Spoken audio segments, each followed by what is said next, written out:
Atoni kubiti. Walenga muzungu ne. Nyanza era ndi muzungu zimamange muzungu. Munango chali kayisajira tuchagerera amaso mpumude mungamba gamba bagaga munanga aba Uganda mutulekeredde nnyo simanyi sente zaganye sente mwasasanya nyonga covid yakatandika chichi. Baba nyonga basaba akawunga. Bagaga nabo bagwamu gasaba akawunga. Wamane damu jamu tuliye. Mama Fina nalabye kale wadde kaguta no one nani no mwana emotoka ibula.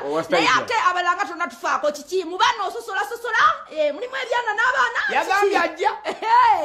Nakungaziwadde mpulira omutima tegukyako. Kikyali lero sibagusaba kubi. Yoni bahati akokogabyeko bangambye Kasamambiro December wazze n'amanyi mangi kuguno oguddako mpita nange nkibakole bakitegeere. Etaka nno bole bugende okwera linga buuba bwibuti.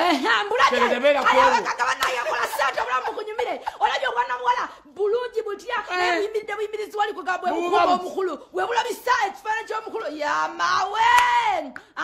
Njagala kubanga mberekereza munange kubanga akaddeko kankola ki akaddeko kantwala mbiro naye nga tubagaliza Christmas ennungi banange muate mbabuulira akatereke kakakano kaliwa bakugambye bekikwatako nti munange ebyokulonda bituuse so oyina okulonda bulungi mu ddembe ensi yaffe tugirekera emirembe nga wekigwe kibadde emirembe neresigale muki mirembe wewala obuvuyo wewala obutabanguko bwonna genda suula